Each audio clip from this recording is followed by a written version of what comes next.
Simple আলু পটলের রান্না গরমের মধ্যে একদম হালকা পাতলা করে। তো পটলগুলিকে দেখো আমি কিভাবে ছুলিয়ে নিয়েছি, দেখেছো? পটলগুলিকে ভালো করে এরকম দিয়ে ভালো করে ধুয়ে নিয়েছি। এখন আমি এটাকে নুন হলুদ দিয়ে ভাজা করবো। আর আলুটাকে সেদ্ধ করে কেটে নিয়েছি, আলুটাকেও নুন হলুদ দিয়ে ভাজা করবো। তো এখন আমি নুন হলুদ দিয়ে ভাজা করে তোমাদেরকে দেখাবো যে আমি নুন হলুদ দিয়ে কিভাবে ভাজা করছি।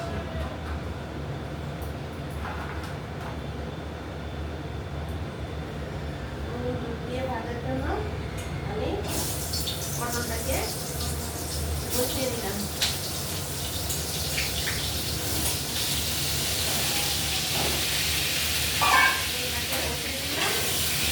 হলুদ দিয়ে আমি এটা ভাজা করছি।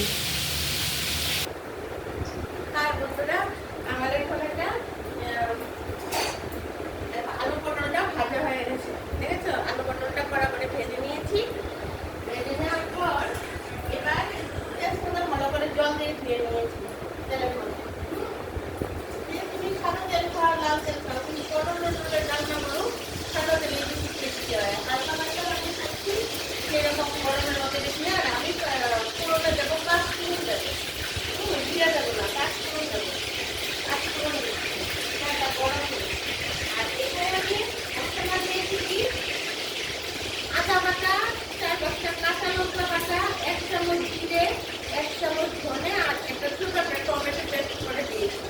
বুঝেছো? আদা, এইটুকু আদা, আর এখানে প্রায় 500 পটলের মতো আছে। আর এইটুকু আদা, 1 চামচ বড় চামচ জিরে, ধনে, আর এখানে দিয়েছি একটা টমেটো পেস্ট করে দিয়েছি।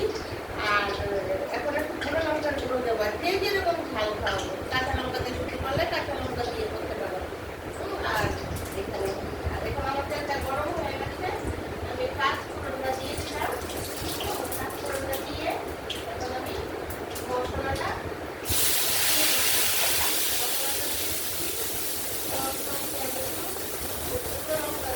দিয়েছিলাম। যে যেরকম নুনটা যেরকম খাও সেভাবে স্বাদ মতো নুনটা দেবে। নুনটা দিয়ে এখন আমি মশলাটা কষিয়ে নিচ্ছি। মশলাটা কষিয়ে নিচ্ছি। আর এখানে বন্ধুরা আমি অল্প একটু টক দই দিচ্ছি। সেটা তোমাদের কাছে টক দই থাকলে দেবে, না থাকলে না দেবে। আমার ঘরে ছিল বলে আমি একটু টক দই দিয়ে দিচ্ছি।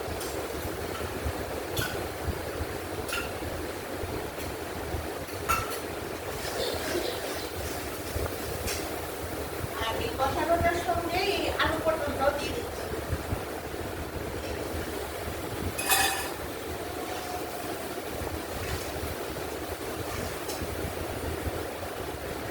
এখন আমি এটার মধ্যে করে অল্প একটু ঝোল দিয়ে দেবো।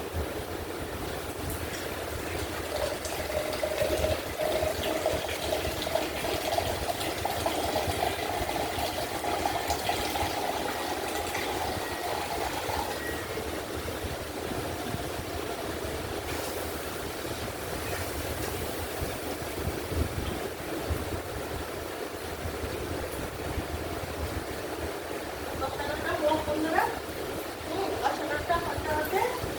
কষানোটা হলে আমি ঝোল নিয়ে রেখেছি, তারপর আমি ঝোলটা দিয়ে দেবো। বন্ধুরা, আমার পটলের রান্না হয়ে গেছে।